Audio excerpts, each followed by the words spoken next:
जय राधा माधव बिहारी जय गोपीजन जय बिहारी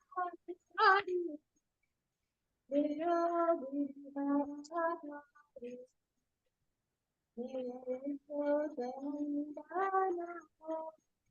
जय भजन बिंदाना जय यमुनावनचारि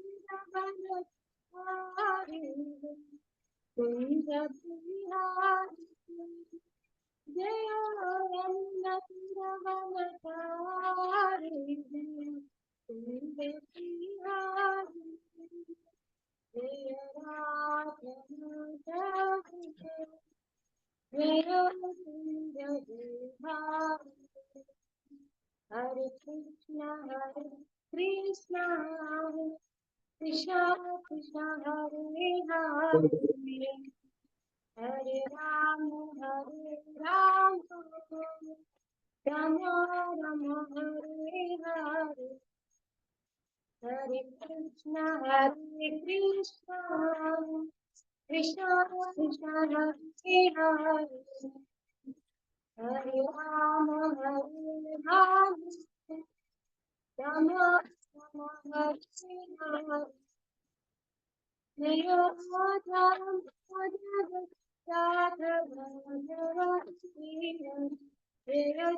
हरे कृष्णा साउंड कोरवु हरे कृष्णा बलदेवा जय जय प्रभुपाल जय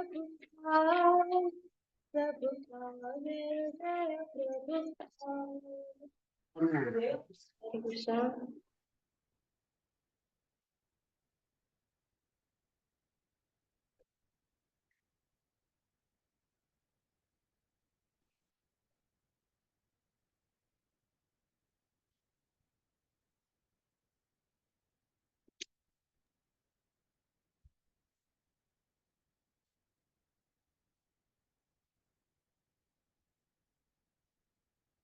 हरे कृष्णा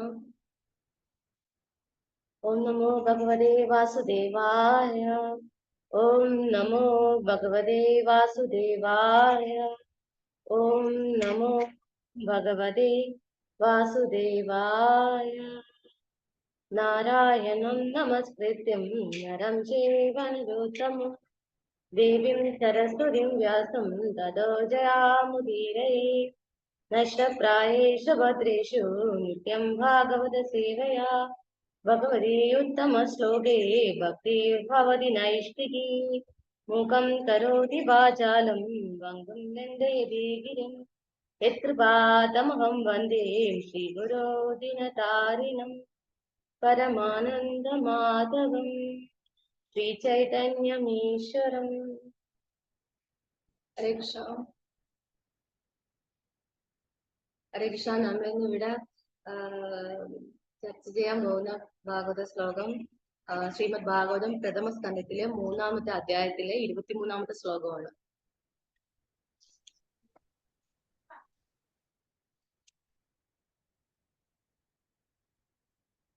हरे कृष्ण एकोनविंशतिमे दृष्टिषु प्राप्य जन्मनि रामकृष्णा विदिभुवो भगवान् हरत्परम् एकोनविंशतिमे दृष्टिषु प्राप्य जन्मनि रामकृष्णा विदिभुवो भगवान् हरत्परम् ഏകോവിംശേ 19-ാമത്തേതിലും വിംശതിമേ 20-ാമത്തേതിലും വൃഷ്ണിഷു വൃഷ്ണി വംശത്തിൽ പ്രാപ്തമാക്കി ജന്മനി ജന്മങ്ങൾ രാമ ബലരാമൻ കൃഷ്ണ ശ്രീകൃഷ്ണൻ ഇതി അപ്രകാരം ഭുവാലോകത്തിൽ ഭഗവാൻ പരമദിവ്യോത്തമ പുരുഷൻ അഹരൽ നീക്കം ചെയ്തു പരം ഭാരം വിവർത്തനം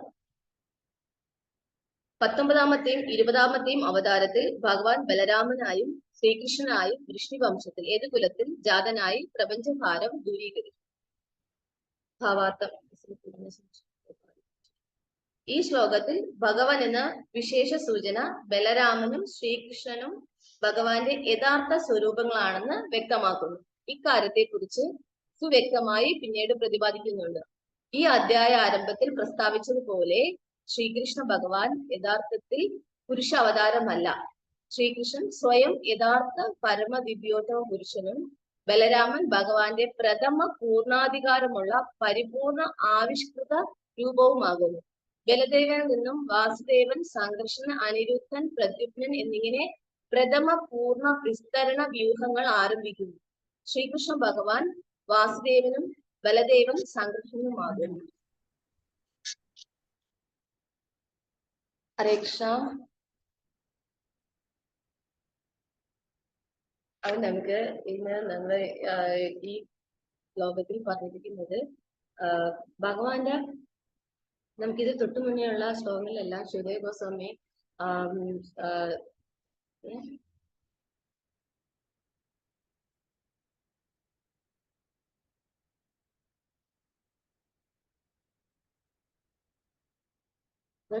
ശ്രീകൃഷ്ണ ബലരാമ അവരുടെ അവതാരങ്ങളെ കുറിച്ചാണ്. 19ാമത്തെയും 20ാമത്തെയും അവതാരമായിട്ട് ബലരാമനും ശ്രീകൃഷ്ണ ഭഗവാനും അവതരിച്ചതിനെ കുറിച്ചാണ് നമുക്ക് ഈ ശ്ലോകത്തിൽ പറയുന്നത്. അപ്പൊ സുധ ഗോസ്വാമി എന്ന് വെച്ചാൽ നമുക്ക് ഇതിന് തൊട്ട് മുന്നെയുള്ള ശ്ലോകങ്ങളിലെല്ലാം സുധ ഗോസ്വാമി ശനക മഹർഷിമാരോട് ഭഗവാന്റെ അവതാരങ്ങളെ കുറിച്ച് പറയുന്നുണ്ട്. എന്ന് വെച്ചാൽ അപ്പൊ അതിന്റെ സുധ ഗോസ്വാമി എടുത്ത് ശനക മഹർഷിമാർ കൊടുക്കുന്ന ചോദ്യം മറുപടി ആയിട്ടാണ് ഭഗവാന്റെ അവതാരങ്ങളെ കുറിച്ച് പറയുന്നത്. അപ്പൊ ഈ ശ്ലോകത്തിൽ നമുക്ക് ഇത് 25ാമത്തെ ശ്ലോകത്തില് പറയുന്നുണ്ട്. എന്ന് വെച്ചാൽ ഭഗവാന്റെ അവതാരം എന്ന് വെച്ചാൽ വെള്ളം പറ്റാത്ത ഉറവിടം പോലെ, എന്ന് വെച്ചാൽ ഒരു വെള്ളം പറ്റാത്ത ഉറവിടത്തിൽ നിന്ന് ഉണ്ടായത് പോലെയാണ് ഭഗവാന്റെ അവതാരങ്ങൾ എന്നാണ് പറയുന്നത്. എന്ന് വെച്ചാൽ ഇതില് അനേകം ഭഗവാന്റെ അവതാരങ്ങൾ ഉണ്ടെങ്കിലും അതിന്റെ രത്നച്ചുരുക്കമായിട്ടുള്ള ഒരു 22 അവതാരങ്ങളെ കുറിച്ച് മാത്രമാണ് ഈ അധ്യായങ്ങളിൽ പറഞ്ഞിരിക്കുന്നത്. അപ്പം ഇതില് നമുക്ക് കൃഷ്ണ ബലരാമ കുമാരനെ കുറിച്ചുള്ള ഒരു ശ്ലോകം നമുക്ക് വായിക്കാമേ. ജലധര ശശിവർണോ ഗോപവേഷോ കിശോരോ സഹചര ഗണവൃന്ദേ ക്രീഡമാനോ ബ്രജേഷോ നടവര ജിതവേഷോ നീല പീതാംബരാഠ്യോ ജഗത ജനന ഹേതോ രാമകൃഷ്ണോ നതോസ്മി. ഭഗവാന്റെയും ബലരാമന്റെയും ശരീരത്തിനെ കുറിച്ച്, ഭഗവാന്റെ വർണ്ണത്തിനെ കുറിച്ചാണ് ഈ ഫസ്റ്റ് ശ്ലോകത്തിൽ പറയുന്നത്. ജലധര ശശി വർണ്ണോ ഗോപവേഷോ കിശോരോ എന്ന് വെച്ചാൽ ഭഗവാൻ വന്നിട്ട് കാർമേഘത്തിന്റെ വർണ്ണം എന്ന് വെച്ചാൽ മഴ പെയ്യാൻ നിൽക്കുന്ന ആ മേഘവർണ്ണം ഭഗവാന്റെ ഇതും പൂർണ്ണചന്ദ്രന്റെ ഉദിച്ചുയരുന്ന പൂർണ്ണചന്ദ്രന്റെ വർണ്ണം ബലരാമനും എന്നാണ് പറയുന്നത്. അപ്പം ഇത് അങ്ങനെയുള്ള ഭഗവാൻ ഗോപവേഷത്തിൽ എന്ന് വെച്ചാൽ കുട്ടികൾ കിഷോരന ഗോപവേഷത്തിലുള്ള കുട്ടികളായിട്ടാണ് ഈ ശ്ലോകത്തില് ഭഗവാനെയും ബലരാമനെയും പറഞ്ഞിരിക്കുന്നത്. പിന്നെ സഹചര ഗണവൃന്ദോ ക്രീഡമാനോ ബ്രജേഷോ എന്നുവെച്ചാൽ ബ്രജത്തിലെ നാഥന്മാരായിരുന്നു കൃഷ്ണ ബലരാമന്മാരെന്ന് പറയുന്നത്. അപ്പൊ അവര് പലതരത്തിലുള്ള ക്രീഡകളില് പല പല ലീലകളില് മുഴുകിയിരിക്കുക. നടവര ജിതവേഷോ നീല പീതാംബരാഠ്യോ എന്ന് വെച്ചാൽ നമ്മൾ ഈ ഡാൻസേഴ്സിന്റെ ഒക്കെ ഡ്രസ്സിൽ ശ്രദ്ധിച്ചറിയാന്ന് വെച്ചാൽ നല്ല ഭംഗിയായിട്ടായിരിക്കും അവര് നല്ല ഡ്രസ്സ് ചെയ്തിരിക്കുന്നത്. അപ്പം അതെന്ന് വെച്ചാൽ അത് കാണുമ്പോഴേ നമുക്കറിയാം ഒരു ഡാൻസ് മൂഡിൽ നിൽക്കുന്ന ആൾക്കാർ ഭയങ്കര ബ്യൂട്ടിഫുൾ ആയിരിക്കും. പക്ഷെ അതിനെക്കാട്ടി മനോഹരമായിട്ടാണ് യശോദമയെയും രോഹിണിമയെയും ബലരാമനെയും കൃഷ്ണനെയും ഒരുക്കിയിരിക്കുന്നത്. അതിനെ ഭയങ്കര ബ്യൂട്ടിഫുൾ ആയിട്ടാണ് അവര് ഈ അമ്മമാര് ഭഗവാനെ ഒരുക്കുന്നത്. ജഗത ജനന ഹേതോ രാമകൃഷ്ണോ നതോസ്മി. അപ്പം ഈ ജഗത്തിന്റെ നാഥനായ, ഇങ്ങനെയുള്ള ജഗത്തിന്റെ നാഥനായ ഭഗവാനെ നമസ്കരിക്കുന്നു എന്ന് പറയുന്നതാണ് ഈ ശ്ലോകം. ഇത് നമുക്ക് ലെക്ചറിൽ നിന്ന് കിട്ടിയതാണ് ഈ ശ്ലോകം വന്നിട്ട്.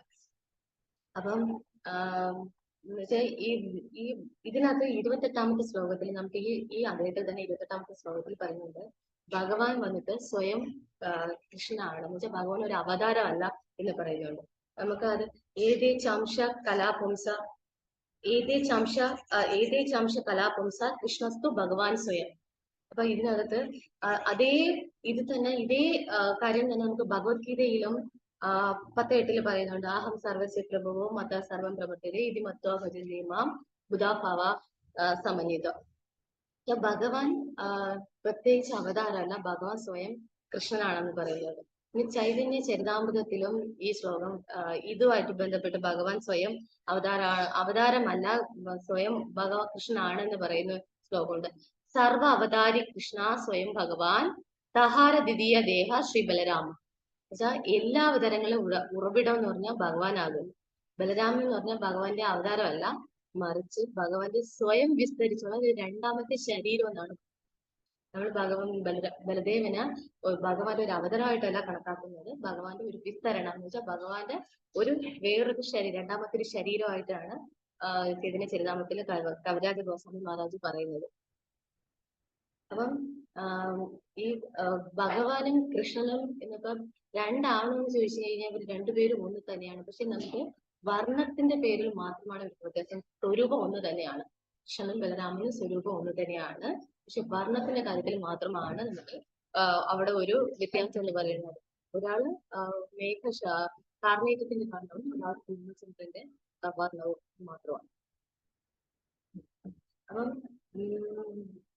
ബലരാമൻ ഭഗവാൻ ഈ ഒരു എന്തുകൊണ്ട് ബലദേവ് അങ്ങനെ ഒരു ഭഗവാൻ അങ്ങനെ ഒരു ബലരാമന്റെ ഒരു ശരീരം സ്വീകരിച്ചു എന്ന് പറഞ്ഞാൽ, ഭഗവാന്റെ എല്ലാ ലീലകളിലും ഭഗവാനെ സഹായിക്കുന്നുണ്ട്, ഭഗവാന്റെ സേവകനായിട്ട് വരുന്നതാണ്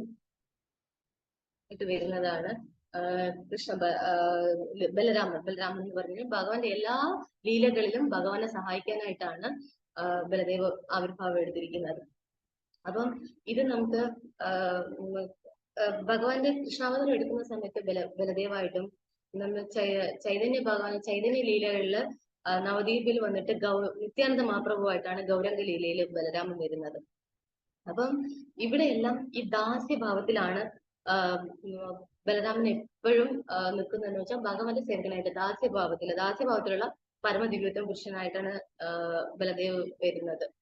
അപ്പം ഭഗവാന്റെ ഈ ലീലകളിലൊക്കെ എങ്ങനെയാണ് ബലരാമൻ ഭഗവാനെ സഹായിക്കുന്നത് എന്ന് ചൈതന്യ ചരിതാമൃതത്തില് മഹാപ്രഭു സനാതന ഗോസ്വാമിക്ക് പറഞ്ഞു കൊടുക്കുന്നുണ്ട്. ക്രിയാശക്തി പ്രധാന സംകൃഷ്ണ ബലരാമ പ്രകട അപ്രകട സൃഷ്ടി കൊരേണ നിർമ്മാണം എന്ന് വെച്ചാൽ സംഘർഷ ബലരാമൻ ഈ സൃഷ്ടിയുടെ പ്രഭാവം, ഇത് ഭൗതിക സൃഷ്ടിയുടെയും ആധ്യാത്മിക സൃഷ്ടിയുടെയും എല്ലാം നടത്തുന്നത് ബലദേവൻ എന്നാണ് പറയുന്നത്. അത് ഇപ്പൊ എങ്ങനെയാ എന്ന് വെച്ചാൽ ഇപ്പം ഭൗതിക സൃഷ്ടി ഉണ്ട്, അപ്പൊ ആധ്യാത്മിക സൃഷ്ടി നമുക്ക് നടത്തണമെന്ന് വെച്ചാൽ അങ്ങനെ ഒരു ഇതുണ്ടോ, ആധ്യാത്മിക സൃഷ്ടി നടത്തേണ്ട ആവശ്യമുണ്ടോ നമുക്ക് ചോദിച്ചു കഴിഞ്ഞാൽ അതിന് മറുപടിയായിട്ട് ചേതനമാപ്പോ പറഞ്ഞു കൊടുക്കുന്നുണ്ട്.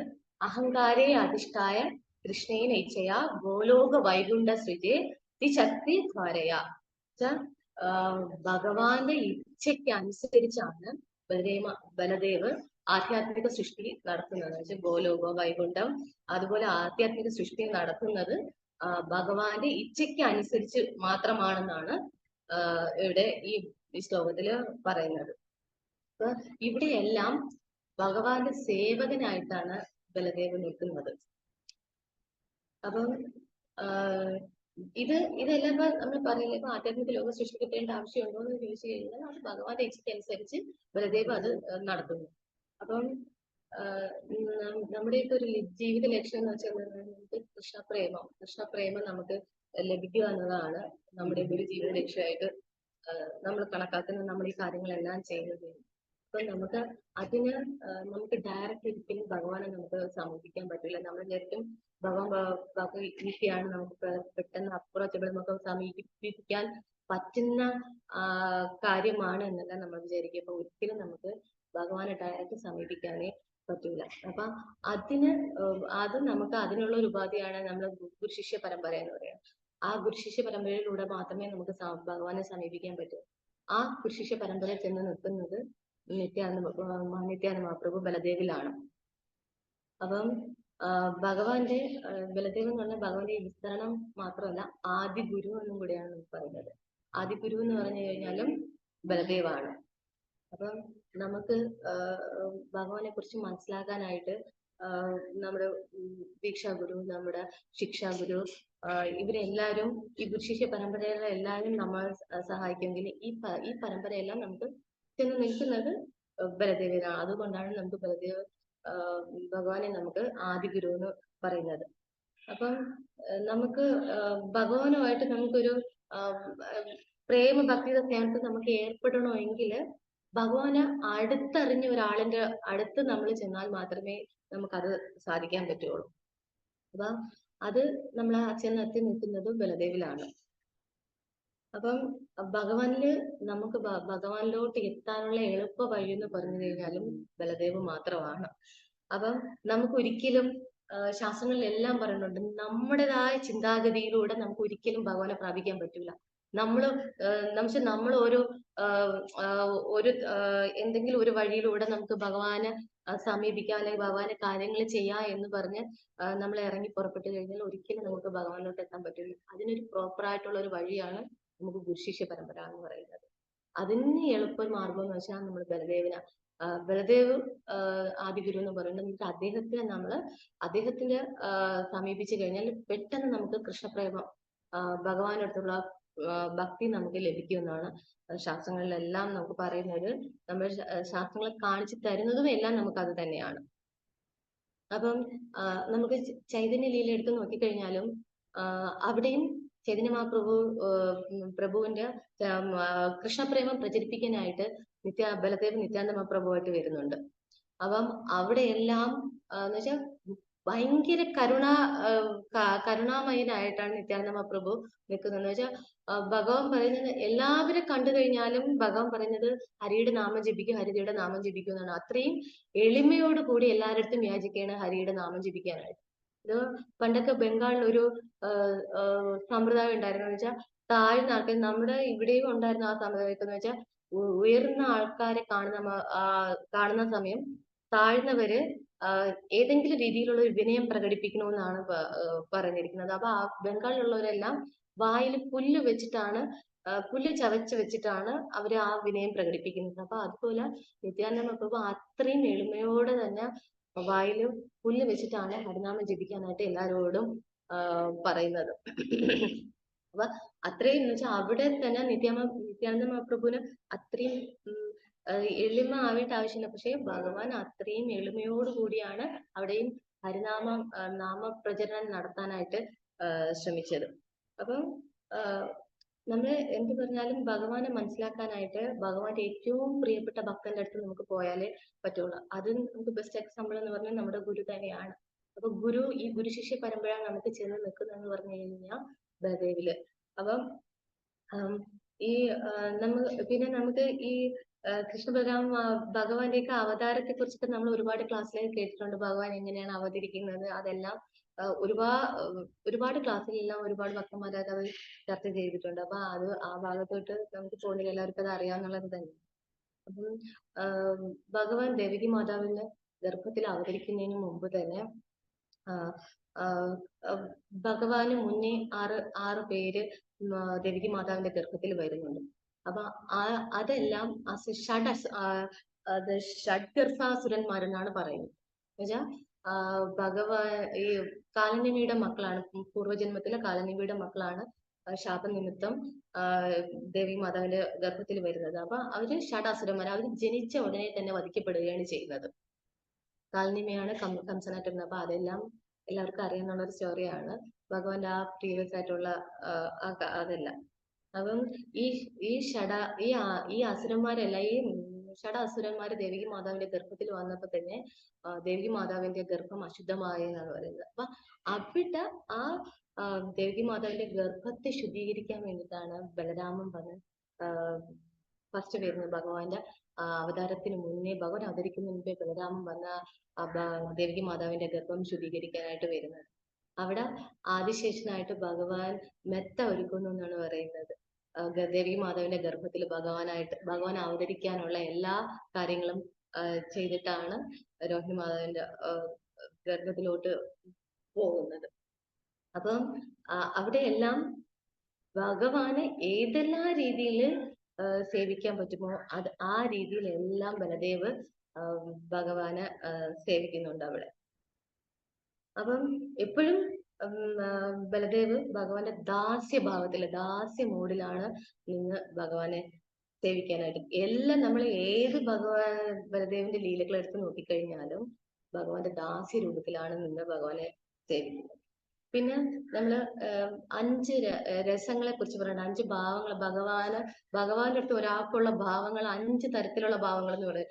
നമ്മൾ പറയില്ലേ, ശാന്തരസം, ദാസ്യരസം, സഖ്യരസം, മാധുര്യഭാവം, വാത്സല്യഭാവം, ഇതെല്ലാം പറയുന്നത്. ഈ ഇത്രയും ഭാവങ്ങളിലൂടെയാണ് ഓരോരുത്തരും ഈ ഈ ഈ ഏതെങ്കിലും ഈ 5 ഭാവത്തിൽ ഏതെങ്കിലും ഒരു രൂപത്തിലായിരിക്കും ഭഗവാനെ ഭജിക്കുന്നത്, ഭഗവാനെ ആരാധിക്കുന്നതല്ല, ഇതിൽ ഏതെങ്കിലും ഒരു ഭാവത്തിലാണ്. പക്ഷെ ബലരാമൻ ഈ 5 ഭാവത്തിൽ നിന്ന് ഭഗവാനെ ഭജിച്ചു എന്നാണ് പറയുന്നത്, ഭഗവാനെ സേവിച്ചു എന്നാണ് പറയുന്നത്. അപ്പൊ അതിൽ നമ്മൾ ശാന്തഭാവത്തിൽ എടുക്കുവാണെങ്കിൽ ഭഗവാന്റെ എല്ലാ പൂജയ്ക്ക് ഉപയോഗിക്കുന്ന സാധനങ്ങളും പിന്നെ ഭഗവാൻ ഉപയോഗിക്കുന്ന എല്ലാ വസ്തുക്കളും, അതായത് അതെല്ലാം സൈലന്റ് ആയിട്ടുള്ളതാണ്. അത് ശാന്ത രൂപത്തിൽ എന്ന് വെച്ചാൽ ഭഗവാന്റെ പൂജാ സാധനങ്ങള്, കർത്താല്, ഇതൊക്കെ എല്ലാം ഭഗവാന്റെ ശാന്ത രൂപത്തിൽ നിന്ന് ഇതെല്ലാം ബലദേവനാണ്. ഭഗവാന്റെ പൂജാ സാധനങ്ങളെല്ലാം ബലദേവനാണ്. പിന്നെ ഭഗവാൻ ഉപയോഗിക്കുന്ന ഈ മൃദംഗ അതുപോലെയുള്ള എല്ലാ ഇതും ബലദേവന്റെ റെപ്രസെന്റേറ്റീവ് ആണ്. അതെല്ലാം ശാന്ത രൂപത്തിൽ നിന്ന് ഭഗവാനെ സേവിച്ചു എന്നാണ് ബലദേവൻ. പിന്നെ അടുത്തത് ദാസ്യഭാവത്തിൽ എന്ന് പറഞ്ഞാൽ ഭഗവാൻ എന്ത് ആഗ്രഹിച്ചാലും അത് നടത്തി കൊടുക്കുന്നതെന്ന് വെച്ചാൽ സൃഷ്ടിയുടെ കാര്യത്തിൽ തന്നെ എടുക്കുന്നത്, അത് ഭഗവാന്റെ ദാസ്യ രൂപത്തിൽ നിന്ന് ഭഗവാനെ സേവിച്ചതാണ് ബലരാമൻ. പിന്നെ നമ്മൾ വാത്സല്യ രൂപത്തിൽ എടുക്കുന്ന പറയുമ്പോൾ ഒരു മൂത്തൊരു ജ്യേഷ്ഠന്റെ ഭാവത്തിൽ നിന്നാണ് ബലദേവ് ഭഗവാനെ അവിടെ സേവിച്ചത്. അപ്പൊ ഭഗവാന്റെ കൂടെ ഭഗവാനെ രാവിലെ എണീപ്പിക്കുകയും ഭഗവാന്റെ കാര്യങ്ങളെല്ലാം നോക്കുകയും അതെല്ലാം ചെയ്തത് ബലരാമനാണ്. അപ്പൊ അത് നമ്മള് ഭഗവാന്റെ ദാമോദര ലീലയില് ഭഗവാനെ ഉരുളിൽ കെട്ടിയിടുന്ന ആ ഭാഗം വരുമ്പോ തന്നെ ഭഗവാന് ഉരുളിൽ കെട്ടിയിട്ടിരിക്കുന്ന അത് കാണുമ്പോൾ തന്നെ ബലദേവന് ഭയങ്കരമായിട്ട് ദേഷ്യം വന്ന് മയറിട്ട് പോയി ചോദിക്കുന്നു, എന്തിനാണ് ഭഗവാനെ കെട്ടിയിട്ടിരിക്കുന്നു എന്ന് ചോദിച്ചു. അപ്പൊ അവിടെയൊക്കെ ഒരു ആ ജ്യേഷ്ഠന്റെ ഒരു ആ റോളാണ് ഭഗവാൻ ചെയ്തത്. അതായത് അത്രയും സ്നേഹമായിരുന്നു ബലദേവന് ഭഗവാനോട്. അപ്പൊ ആ രൂപത്തിൽ നിന്ന് ഒരു മൂത്ത ജ്യേഷ്ഠന്റെ രൂപത്തിൽ നിന്ന് വാത്സല്യ രൂപത്തിൽ ഭഗവാനെ സേവിച്ചു. അടുത്തത് സഖി രൂപത്തിൽ നിന്ന് വെച്ചാൽ എപ്പോഴും ഭഗവാന്റെ സന്തത സഹചാരിയായിട്ട് ബലദേവൻ കൂടെ കാണുന്ന ഏത് ഭഗവാന്റെ ലീലകളിലും ഭഗവാന്റെ വൃന്ദാവന ലീലകളിൽ കംപ്ലീറ്റ്ലി ഭഗവാന്റെ കൂടെ എപ്പോഴും കൂടെ ഉണ്ടായിരുന്നു. അത് സഖി രൂപത്തില് ബലദേവ് ഭഗവാനെ സഹായിച്ചെന്നല്ല, ഭഗവാനെ സേവിച്ചു. അടുത്തത് മാധുര്യഭാവത്തില്.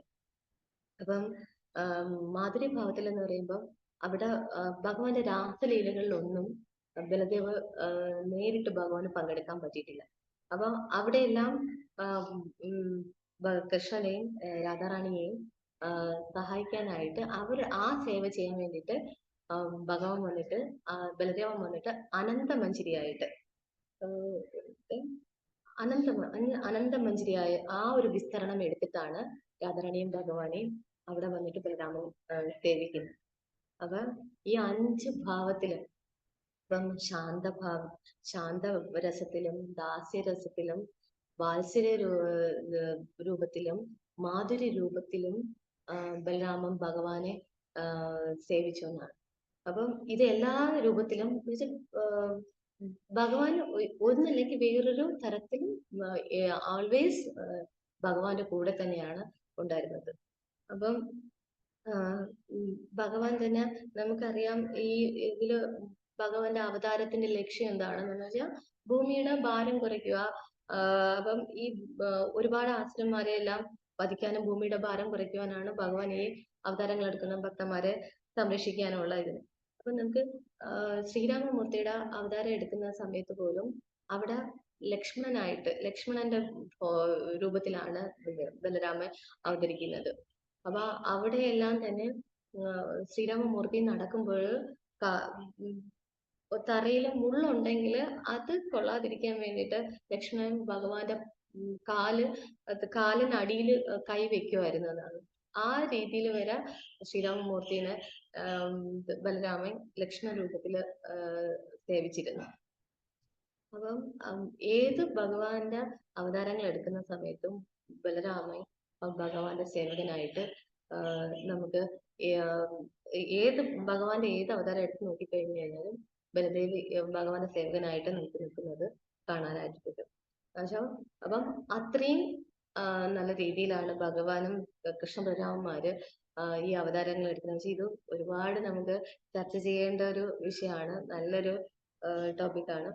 അപ്പം ഒരുപാട് നമുക്ക് 19-ാം തീയതി നമ്മൾ ബലരാമ ജയന്തിയാണ്. അപ്പം ഭഗവാന്റെ 19-ാമത്തെ അവതാരവും ഒരു ആക്സിഡന്റിൽ നമുക്ക് 19-ാം തീയതിയാണ് നമുക്ക് ഇത് വരുന്നത്, നമ്മുടെ ബലരാമ ജയന്തി വരുന്നത്. അപ്പം നല്ല രീതിയിൽ എല്ലാവരും നമുക്ക് കൃഷ്ണഭക്തി കിട്ടുവാനായിട്ട് ബലരാമന്റെ അടുത്ത് നമുക്ക് ബലരാമ ജയന്തിയിലെന്ന് ഭഗവാനത് നല്ല രീതിയിൽ നമുക്ക് പ്രാർത്ഥിക്കാം.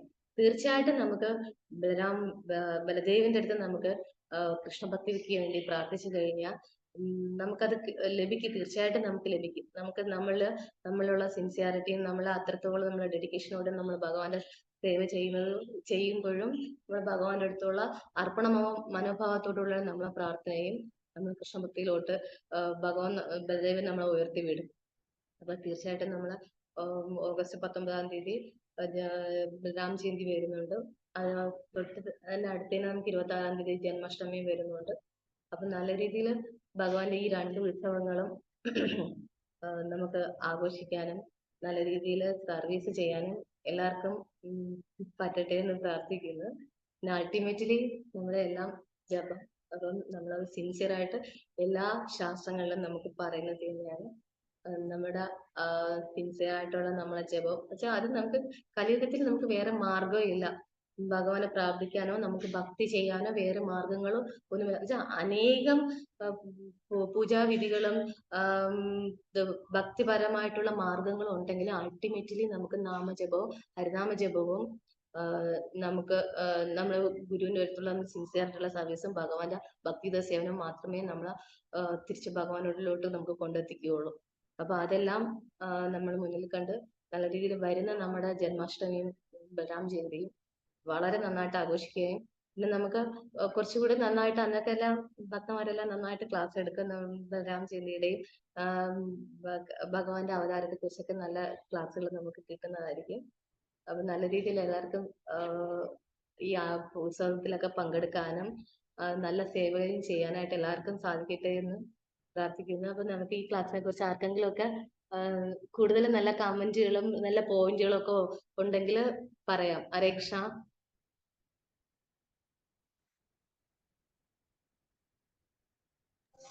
ഹരേ കൃഷ്ണ മാതാജി, താങ്ക് യു മാതാജി.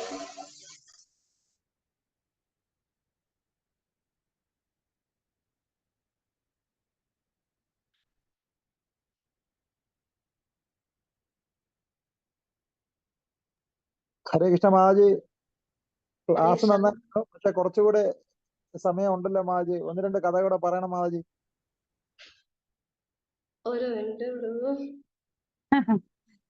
ഹരേ കൃഷ്ണ മാതാജി, നന്നായിരുന്നു ക്ലാസ്. ഇതില് ഞാൻ ഏതൊരു ഇതില് ലെക്ചറിൽ കേട്ടതാണ്, ഭഗവാൻ കൃഷ്ണൻ എപ്പോഴും മാതാജി പറഞ്ഞ പോലെ ദാസ്യഭാവത്തിലാണ് എല്ലാ അവതാരത്തിലും ബലരാമൻ വന്നിരിക്കുന്നത്. അപ്പൊ ഈ കൃഷ്ണലീലയിലെങ്കിലും എനിക്ക് ഒരു ജ്യേഷ്ഠന്റെ ഒരു സ്ഥാനം തരണം എന്ന് പറഞ്ഞ് വന്നതാണ് എന്ന് പറഞ്ഞിട്ടാണ് ബലരാമൻ ജ്യേഷ്ഠനായത്. ബാക്കി എല്ലാത്തിലും ലക്ഷ്മണനായിട്ടും അനന്തശേഷനായിട്ട് അങ്ങനെ എല്ലാം സേവനം ചെയ്തുകൊണ്ട് ഇരിക്കുന്ന കൃഷ്ണന്റെ ഓർഡേഴ്സ് സ്വീകരിക്കുന്ന പോലത്തെ ഒരു അവതാരമാണ് എടുത്തിരിക്കുന്നത്.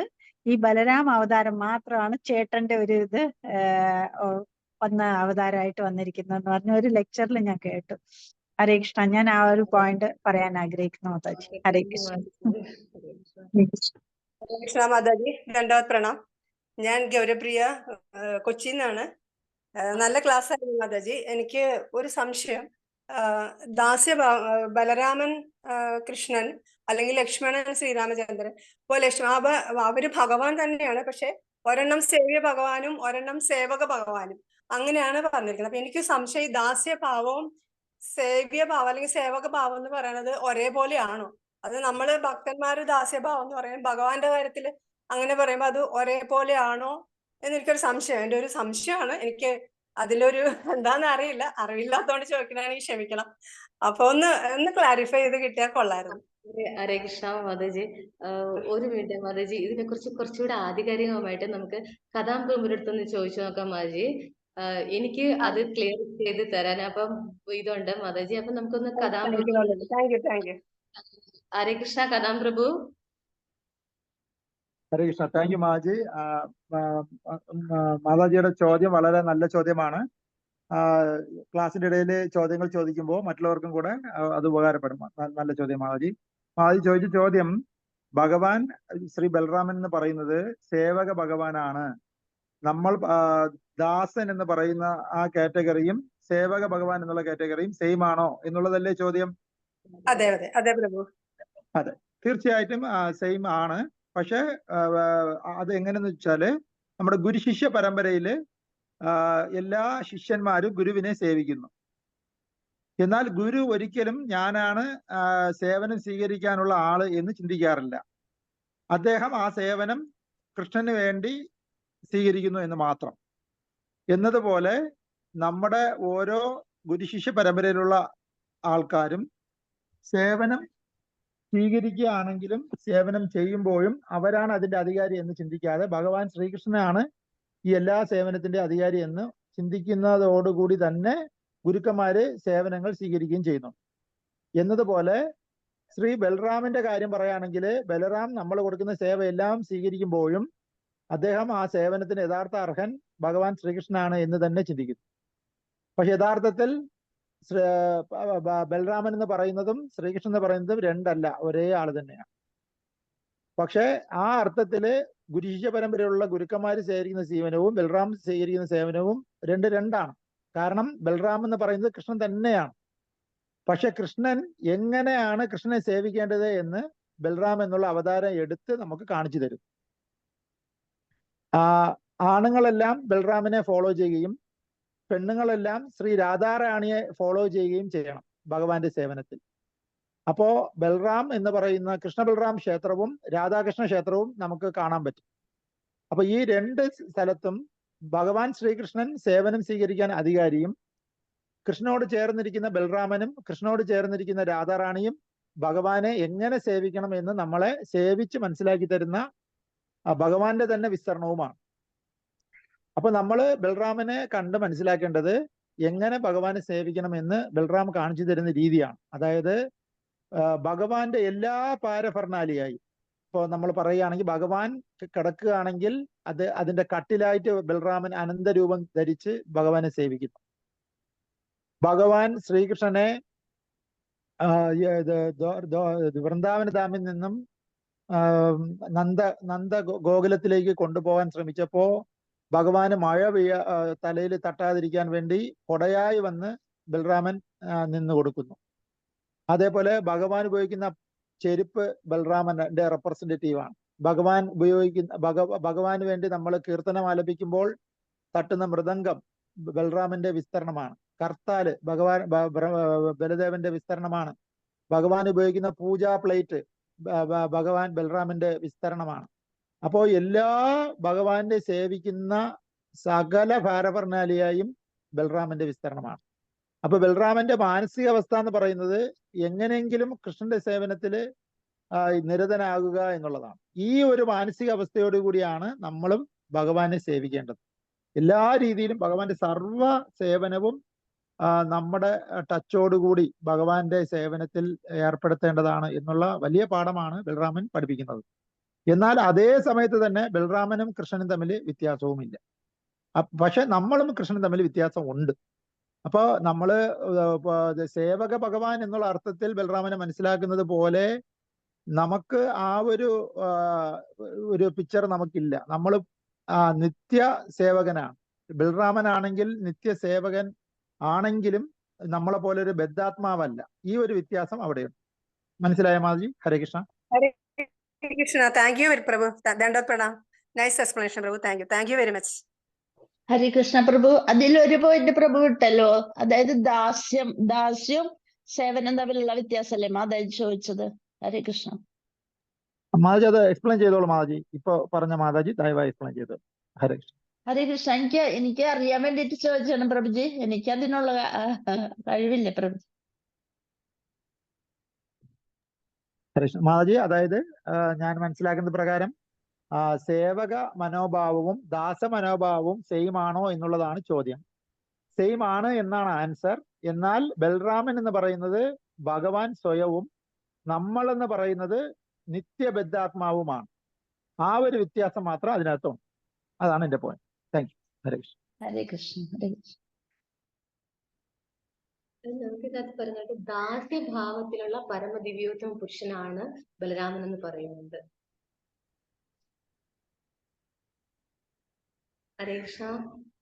ഹരേ കൃഷ്ണ. അതെ അതെ അതെ. ഹരേ കൃഷ്ണ. താങ്ക് യു മാതാജി. Thank you for the opportunity. Hare Krishna പ്രഭു. ദാസ്യഭാവം എന്ന് പറയുന്നില്ല, സേവനഭാവം എന്നാണ്.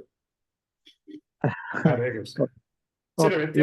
എവിടെയൊക്കെ സേവനമുണ്ടോ അവിടെയെല്ലാം ഒരു ദാസ മനോഭാവം കൂടെ ഉണ്ട് എന്നാണ് ഞാൻ മനസ്സിലാക്കുന്നത്. പക്ഷെ ചെയ്തതിനെ പറ്റി വളരെ പ്രഭുവിന്റെ റിയലൈസേഷൻസ് പറഞ്ഞാലും പ്രഭുജി അതിനുള്ള വേദിയാണല്ലോ, ദയവായി പറഞ്ഞാലും. എന്റെ റിയലൈസേഷൻ ആണെങ്കിൽ സേവനം, ദാസ്യം, രണ്ട്. ദാസ്യം എന്ന് പറയുമ്പോ നമ്മള് അദ്ദേഹത്തിന്റെ ഒരു എന്താ പറയുന്നത്, അടിമയെന്ന് പറയാൻ പറ്റത്തില്ല. പക്ഷെ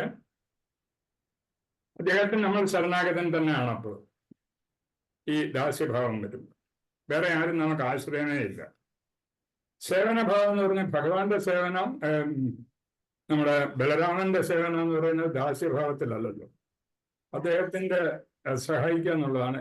ഏത് ഭഗവാൻ എവിടെ ഇരിക്കുന്നോ ആ ഭഗവാനെ വേണ്ടുന്ന കൃത്യങ്ങളൊക്കെ ചെയ്തു കൊടുക്കുക, എല്ലാ സുഖസൗകര്യങ്ങളും. അപ്പൊ അതൊരു സേവനം. പക്ഷെ ദാസ്യഭാവം നമ്മുടെ ഭാഗത്ത് വരുമ്പോൾ, നമ്മുടെ ഭാഗത്തിൽ വരുമ്പോൾ അത് ദാസ്യമായിട്ട് മാറും. ബലരാമന്റെ ഭാഗത്താകുമ്പോൾ സേവനമായിട്ട് മാറും. അത് ഇച്ചിരി ഒരു വ്യത്യാസം ഉണ്ടെന്നാണ് എനിക്ക് തോന്നുന്നത്. ഹരേ കൃഷ്ണ പ്രഭു. നിങ്ങളൊക്കെ പറയുന്നത് കേൾക്കുന്നതേ ഉള്ളൂ ഞാൻ. ഹരേ കൃഷ്ണ. ഹരേ കൃഷ്ണ. പ്രഭു, എനിക്ക് എന്റെ ഇതില് റിയലൈസേഷനിൽ എനിക്ക് തോന്നുന്നത് സേവന മനോഭാവം വന്നിട്ട് അവരവർക്കായിട്ട് ആഗ്രഹമുള്ളത് ചെയ്യുന്നത്. ദാസ്യം എന്ന് പറയുന്നത് ഓർഡറിന് വേണ്ടിയിട്ട് കാത്തു നിൽക്കുന്ന പോലെ, അങ്ങനെ ഒരു ആറ്റിറ്റ്യൂഡ്, അങ്ങനെയാണ് എനിക്ക് തോന്നുന്നത്. അതിന്റെ വ്യത്യാസങ്ങള്. സേവനം എന്ന് പറയുമ്പോൾ നമ്മൾ ആഗ്രഹിച്ചുകൊണ്ട് എനിക്ക് എന്തും ചെയ്യണം, ഇത് ചെയ്യണം, അത് ചെയ്യണം, അത് ചെയ്യണം, അങ്ങനെ തോന്നുന്നത്. മറ്റേത് സേവനം എന്ന് പറയുമ്പോൾ ഒരു ഇനിയും ലോവർ ആറ്റിറ്റ്യൂഡ്, അതായത് ഒരു ഓർഡറിന് വേണ്ടി കാത്തു നിൽക്കുന്ന പോലെ, അങ്ങനെ എനിക്ക് ചെയ്തു തരാൻ പറ്റണം, അങ്ങനെ ഒരു സ്ലൈറ്റ്ലി ഒരു സ്ലേവറി ഇതിന്റെ ഒരു ഇതാണ് തോന്നുന്നു, ആറ്റിറ്റ്യൂഡ് ആണെന്ന് തോന്നുന്നു പ്രഭു. ഹരേ കൃഷ്ണ. അല്ല, എന്തെങ്കിലും തെറ്റുണ്ടെങ്കിൽ പറയണം പ്രഭു, എനിക്ക് അറിഞ്ഞുകൂടാ. ഹരേ കൃഷ്ണ. ഹരേ കൃഷ്ണ.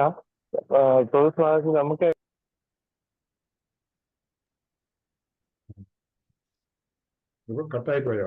കണക്കാണെന്നാ തോന്നുന്നത്. സേവനം എന്ന് പറഞ്ഞാൽ നമ്മൾ സേവനം ചെയ്യുന്നത്, ദാസ്യം എന്ന് പറഞ്ഞാൽ നമ്മുടെ ഗുരു, നമ്മുടെ ശിഷ്യന്മാര്, നമ്മുടെ ഗുരുസിനെ, നമ്മുടെ സീനിയേഴ്സിനെ നമ്മൾ സേവിക്കുക, പിന്നെ വോളണ്ടറിലി നമ്മൾ സർവീസ് ചെയ്യുന്നത്. ഇത് രണ്ടും കൂടെ ചേർന്നിട്ടുള്ളതാണ് ഉദ്ദേശം എനിക്ക് തോന്നുന്നത്. ഹരേ കൃഷ്ണ പ്രഭു. അതുപോലെ ആദി ഗുരു എന്ന് പറയുന്നത് ബലരാമനാണ്. ബലരാമനിലൂടെയാണ് ഗുരുതത്വം സ്റ്റാർട്ട് ആവുന്നത്. പുറത്താണ് ബ്രോ, റേഞ്ച് കട്ടായി പോകുന്നത്. ഹരേ കൃഷ്ണ. ഓക്കെ. അപ്പൊ ബലരാമൻ ആദി ഗുരുവാണ്. എല്ലാ ഗുരുക്കന്മാരുടെയും ഗുരു എന്ന് പറയുന്നത് ബലരാമനാണ്. ബലരാമൻ മുതലാണ് ഗുരുതത്വം സ്റ്റാർട്ട് ചെയ്യുന്നത്. കൃഷ്ണൻ വന്ദേ ജഗദ്ഗുരു എന്നാണ്. എന്നാൽ അതിന്റെ ഈ ലോകത്തിനെ ഭഗവാന്റെ എങ്ങനെ സേവിക്കണം എന്നതിനെ കുറിച്ച് ആധികാരികമായ ഗുരു സേവിച്ച് കാണിച്ചു തന്നത് ബലരാമനാണ്. എന്തായാലും സേവന മനോഭാവം നമുക്ക് എല്ലാവർക്കും ഉണ്ടാവേണ്ടതാണ്. അതുകൊണ്ട് അത് നമ്മളെ ബോധ്യപ്പെടുത്താനാണ് ഇസ്കോണില് നമുക്ക് വ്യത്യസ്ത പേര് ഭഗവാന്റെ കൃപയാൽ ദീക്ഷ എടുക്കുമ്പോൾ കിട്ടും. ആണായാലും പെണ്ണായാലും കിട്ടും. പക്ഷെ അതിന്റെ പുറകെ ദാസ് എന്നും ദാസി എന്നും ഉണ്ടായിരിക്കുന്നതാണ്.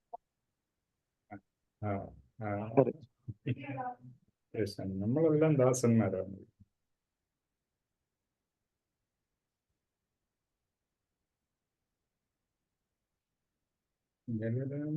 ദാസനല്ല. ഹരേ കൃഷ്ണ. ഭഗവാന്റെ ദർശനം എടുക്കാം.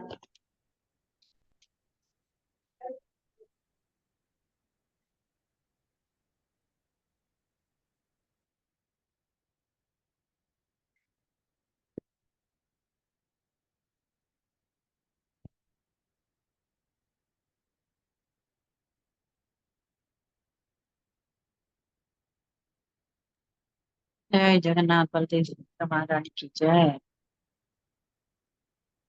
माता माता की जय, शिशु माता की जय।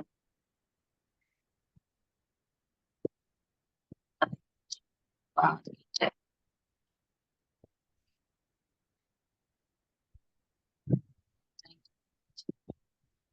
ഹരേ കൃഷ്ണ. हरे कृष्ण। പ്രഭു ക്ലോസ് ചെയ്യാവോ? माता जी वांछा कल्पतरुभ्यश्च वर्धन्ते। Okay okay. ഹരേ കൃഷ്ണ. वांछा कल्पतरुभ्यश्च പഞ്ചകൽപതരുഭ്യശ്ച കൃപാസിന്ധുഭ്യേവ ച പതിതാനാം പാവനേഭ്യോ വൈഷ്ണവേഭ്യോ നമോ നമഃ. അനന്തകോടി വൈഷ്ണവ വൃന്ദ की जय. नमाचार्य जय हृदयस्थापक श्रील जय प्रभुपाद की जय. श्रील गुरुदेव जय की जय. जय। दाविंदा गुरुप्रेमानंदे हरि हरि बोल. हरि हरि हरे कृष्ण। हरे थैंक यू कृष्ण. माता जी। हरे कृष्ण। हरे प्रणाम। कृष्ण.